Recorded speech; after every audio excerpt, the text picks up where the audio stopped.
waan nama dhiqu keessaa Waaqayyoo masgiidatti sin galu, cherchitti sin galu. Kanas hin hundeessine. Waaqayyo amantaa inni hundeesse tokko hin jiru. Amantaa hundumaa namatu hundeesse. Waaqayyo mana namni ijaarutti hin galu. Gaaffii tokko gaafadhu. Nandeessa. Musliima ta'uun maaliif barbaachise? Muslima ta'uun Rabbiif ajajamuuf tokko lammaffaan Rabbiin waan si ajajeef muslima ta'edhe. Maalittan beeka kan inni musliima ta'inaan jedhe? Quraana keessatti Rabbiin sitti himee jira. Boqonnaa sadaffaa lakkoofsa 102 irratti maal jedhe? Yaa ayyuhalladhiina aamanuu yaa warra Rabbitti amantanii Rabbitti amanna kan jettanidha Rabbiin subhaanahu wa ta'ala. Laal gara Rabbii gaafa dhuftan muslima taatanii malee dhufiinaa inni ajaje. Muslima taatanii malee gara Rabbiin dhufiinaa nuun jedhe. Kanuma waliin ammas Rabbiin subhaanahu wa ta'ala amantii. Qo'anan xumura. Boqonnaa 3 lakkoofsa 19 irratti amantiin jaalatamaa amantii islaamummaati nabarratti jedhe. Sinigalee amantiin nuti jira jedhamu amantii islaamaa jedhe. Boqonnaa 5 lakkoofsa 3 irratti immoo amantii islaamaa kan isiniif jaalladheen jiraa nuun jedhe. Yoo amantii kana fudhatteen deemtu taate gara isaatti amantii kana diddee hin fudhattu ta'e immoo maal jedhe Rabbiin boqonnaa 9 lakkoofsa 85 irratti ومن يبتغي غير الإسلام دينا نمني أمنتي إسلامان ألت أمنتي برادا بربادو فلن يقبل منه إسراف أتمتقه هنكبو جده وهو في الآخرة إن قياد ما صنع من الخاسر ورهم غير راتي فايدان قبو ورهم غير راتا ورم الكاوراسون تان ورهم غير راتا نمني مالته نمني إسلام ما ديسي أمنتي برادا بربادي جده كنافو أمنتي إسلام ما قبچون ورم الكاران ما تايسا تانان أمنتي إسلام ما قبني أمنتي إسلام ما ملي أمنتي برا قبچون ورّا honge iraan nama godha taanaan amantii kiristaanaa yookiin amantii biroo kan namoonni uummatan hin feenu jennee kan Rabbiin nuuf filate sana qabannee jechuudha singitan. Tole akkas taanaan nama yoo musliima ta'e maalan argadha? Musliimoota taate Rabbi ajajamte tokkoffaa duniyaa akhiraatti milkoofta. Duniyaa irratti jireenya gaarii jiraatta. Akhiraatti immoo jannata kee argatta. Duniyaa irratti jireenya gaarii jiraatta jechuun makiinata daldalaa fi awuroopilaanii mana viillaa kee taa'u osoo hin taane jireenya nagaa qabu jiraatta jechuudha. Gammachuudha yeroo hunda qalbiin kee gammada. Rabbi itti sagadduuf qabda ganama gaafa kaate halkan subii kaate Rabbi kee sagadda. Gaafa achi baate Rabbi kee qulqulleessaadhaa deemta. Zuhuriin gaafa kee Rabbi keetiif sagadda guyyaatti 5 sagadaa Rabbi kee wajjiniin walitti hidhannoo gochaadha nageenya argatta. Jireenyi nagaa inni jalqabaa kanadha jechuudha kanatti addunyaa kanarratti jiraattu. Akhiraatti immoo Rabbiin subhaanahu wa ta'ala warroonni jedhe boqonnaa 22 lakkoofsa 14 akkasuma boqonnaa 47 lakkoofsa 12 irratti warroonni Allahatti amananii hojii gaggaarii hojjetan Allah jannata jara galchaa jedhe. Sigale والمؤمنون والمؤمنات ربنا سبحانه وتعالى ما الجد القرآن كست سورة التوبة بقولنا سجل الرتي وعد الله المؤمنين والمؤمنات جنات تجري من تحتها الأنهار جد ورّا أمانني مسلمتان بجد ربنا سبحانه وتعالى ربنا جنة لجين الشي لجين أرفان جلسة ياتو إسانيف كوب بيسج ما دوباره كار إيرا في الليل كنافو نمني دنيا كان رتي جمّتشور عن شنكير أمانة تجارته بويار ما مجنة أرجع تجود ربي أججمه يوغرا فولا ساتي ديمه كنومات كان فايدان نوتي مسلمة أوف يوكي مسلمة تاني جرانوف ويار ما سان فولا ربي تكنسل بني في جتشون أنا ما إما نجارتي أكجراتي أنا ما نجاغوتون كبا نجارتي garuu waa'ee jannataa jechuudha amma jechuun nagaan natti irrateen beeku nagaa dhabuun miirri nagaa dhabuun natti dhaga'amaan jiru nagaan qabachuu kooti garuu akkamittan jannata galame akka yeroo jannata galtanaan jettu waan ammaal ta'e fangala fakkeenyaaf Rabbiif ajajamtaa itteetta akkuma nama argaa jirutti jireenya nuyi jiraachaa jirru hin beektaa jireenya lafarraa kana namumti Rabbiif ajajamaa jiru jira jedhee baay'ee yaadu nama sheekiif qeesii dabalatee gidduun oola lamaan isaaniiyyuu sirriitti hin beekaa. Isaaniin dabalatee anaafsii dabalatee namoonni ani gidduu oolu baay'een isaanii namoota Rabbiif ajajamaman miti.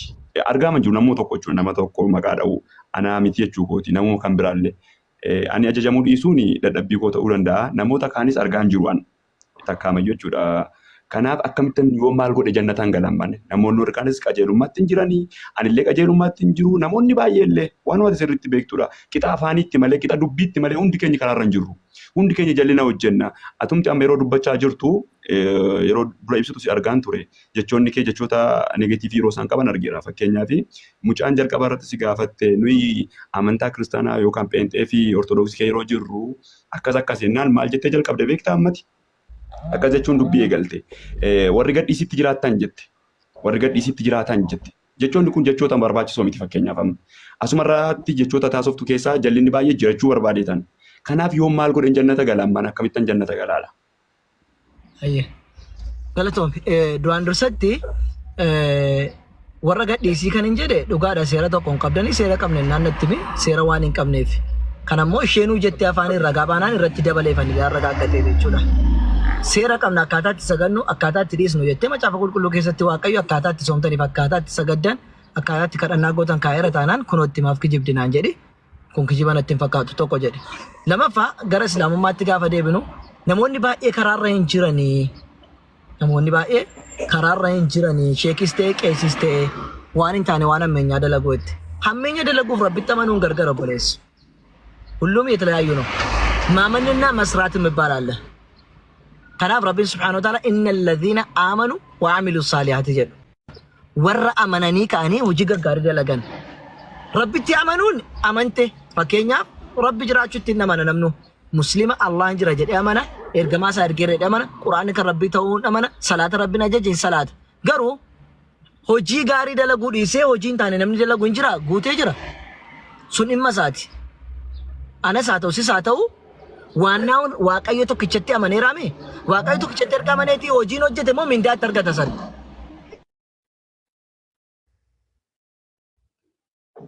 Tama bilbina sagalee kon nagama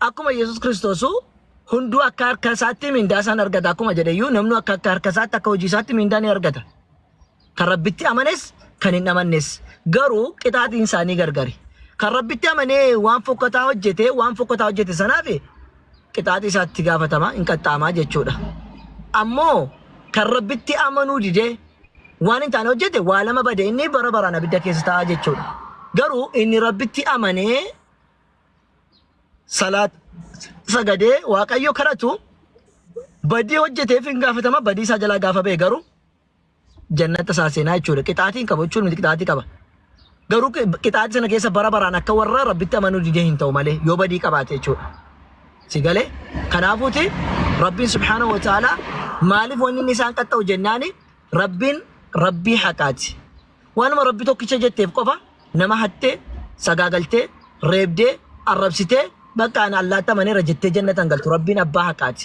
kiristaana taatu muslima taatu haqarratti haqadha isatti amanuudha isatti amanuu dhiisuun kan biraadha haqa namaa irratti immoo badiin hojjetiin jedhame irratti hojjette garuu muslimas hin adaba kiristaanas hin adaba maaliif rabbii haqaa taanaan muslimas qixxeeruma kaafiraa badii ishii irratti qixxeeruma adabaa jechuudha kaniifuu rabbiin subhaanahu wa ta'ala badii goote irratti si adaba garuu jannata hin seentaa bara baraan abidda keetti nafunni badii hojjette badii isaatiif qaxxaama inni immoo badii hin qabu jedhe rabbiin subhaanahu wa ta'ala badii isaa fi si araarama godheef yoo fakkeenyaaf namni muslima ta'e tokko yoo balleessayyuu yaa rabbi kiyya naa dhiisi gaafa jedhe rabbiin isaa dhiisu yoo beeke waaqayyo isaaf dhiisu gaafa beeke akkuma rabbiin boqonnaa 39 keessatti dubbatu maal jedhe qul yaa ibaadiya alladhiina asrafu alaa anfusihim laa taqnatu min rahmatillah inna allaha yaghfiru dhunuba jamii'a jedhiin garboottan kiyya yaa nabi Muhammad sallallahu alaihi wasallam warra daangaa lubbuu keessan irratti darbitan badii hojjechuudhaan laa taqnatu min rahmatillah rahmata rabbii irraa garaa hin kutatiina abdiin kutatiina jedhe inna allahan yaghfiru dhunuba jamii'a badii arama godhuudha waaqayyoon Allahan kun kanaafuuti Allahan badii hundumaa yoo tararaan gatti dhiisa waan ta'eef abdiin kutatiini jedha kanaafuu utuma hin du'in yoo badii goote yaa rabbii kiyya naa dhiisoo jette rabbiin dhiisaadha kanaaf rabbiin subhaanahu wa ta'ala yabna aadama jedha yaa ilmaan aadam jedha hadiis al-qudsii keessatti law balagat dhunubuka anana as-samaa otuu badiin kee walirra tattaa'ee samiirra ka ga'u taate laastaghfartani anaan immoo naa dhiisinaan jette astaghfartu lak sifan isa rabbiin subhaanahu wa ta'ala Allah badin ke amma samii loo baate naadisi jette ani eenyu akkan tee barte anaan nama waaqa badi dhiisu Allah badi dhiisu danda'u tokko barte atumti na kadhannaan an sinni isaa jedhe nam tokko bar alaafiin utas jiruuti deemee sarraate jaalan kana naa godhi mee gaafa jedhu alaafiin maal jedha siite abbaa kana tuyyuu hin beeku jedha maasii gochuun danda'u garuu utuma sarraate nyooti dhiiste alaafii bira dhaqxee alaafirraa waa argatta kanaaf rabbiin subhaanahu wa ta'ala yeroo sana alaafiin ataraqxee isa kadhachuutti isaa maluunsaa kadhachuun kun itti gammada jechuudha kanaafuu rabbi tokkicha isa waa hundumaa uume sanaaf ati dhuftee naa dhiisi badii koo jettee gaafachuun rabbiin gammachiisa ana na bartee kan sii dhiisu malee akka hin jirre bartee naa dhiisetti sii dhiisaa jedhe rabbiin kanaafuuti inni badii dalaguu fi inni rabbitti amane gargari rabbitti amane badii dalagee badii isaatiin gaafatama kiristaana ta'e garuu yoo badii dalage waa lamaaf gaafatama jechuudha akkasi obboleessa kee Maaliif gaafatama kiristaana yoo ta'e? Kiristaanoo ta'e moo amantaa waaqayyoon feene tokkoffaa fudhate lammaffaa immoo ilma namaatiin waaqayyo jedhe sadaffaa waaqayyo sadi sadeessoodha jedhe si galee kanaaf Amantaa waaqayyoo hin feene yeroo jettu akkam? Amantaa waaqayyoo hin feene yeroo jettu maal jechuudha? amantaan beekamtii hin qabne fakkeenyaaf kiristaanni beekamtii hin qabu Allah biratti yookiin Rabbi biratti beekamtii hin qabu budaanizimiis ta'e hinduunizimii waaqeffataas ta'e maalu beekamtii hin qabani. Kanaaf waan beekamtii hin qabne tokko hojjetaa turan waan ta'eef Rabbi biroo dhayte fakkeenyaaf waraqataati beekamtii hin qabne tokko fuutee biiroo wayii dhayte faayidaa siif hin qabu jechuudha. Chaappaa beekamtii qaburraa of iddeedhaan dhufne jechuudha. Kanaafuu beekamtii Waaqayyo hunda akka beeku ni amantaa? maal jetti? Waaqayyo hunda akka beektu ni amantaa? Waaqayyo hunda akka beeku ni amantaa? Sirrii beeka Allah waa hunda beekaadha. Akkamittiin beeku jettare? Hin beeku jechuuf beekamtii kenneef irraan gargari. Hin beekne jechuun fakkeenyaaf beekamtiin kennineef jechuudha. Amma utuu biiroo wayiitii dhaytee yuunivarsiitiin Dambidolloo akkas na godhe jetteeti yuunivarsiitiin Dambidolloo ati jiraachuu kee wallaale jechuu osoo hin taane garuu nuun hin beeknuuni jechuun nu biraati beekamtiin qabu jechuudha namichi kun. Ataytee wanti Dambidolloo kana naa kenne kana godhe tu jetteeti maal siin jedha. Nuun hin beeknuuni siin jedha. Kana jechuun sin beeku jechuu osoo hin taane si beeka eenyummaa kee namummaa kee si beeka. Garuu beekamtii nu biraan qabudha mucaan kun. Kanaafuu Rabbi subhaanahu wa ta'alaan beeku jechuun beekamtii Rabbi biraatiin arganne jechuudha. Malee Rabbi waa hunda beekaadha. Egaa maaltu jira beekte amma akka ani yaaduttis ta'e dhugaa ani amanu tokko yoon sitti himu. Dhugaadhumaan Rabbi yookaan Waaqayyoyyuu amantii Musliimaa, amantii Kiristaanaa, Ortodoksii, Pheenxeedhaa, Hinduizimii minaamin jedhee nama waan tokkoof jechuudha. Amantaa tokkoof beekamtii tokkoyyuu kennee hin jiru. Maaliif beektaa? Waaqayyo amantaa hin qabu. Waan nama dhiqu keessaa Waaqayyoo masgiidattis hin galu, cheerchittis hin galu. Kanas hin hundeessine. Waaqayyo amantaa inni hundeesse tokko hin jiru. Amantaa hundumaa namatu hundeesse. Waaqayyo mana namni ijaarutti hin galu. Dhaggeeffadhu gaafata siin fita. Amma dhumaatti na dhaggeeffadhatillee. Kanaaf yoo waa'ee amantaadhaa kan kaafnu ta'e seenaa addunyaan beekuuf nuyi beeknu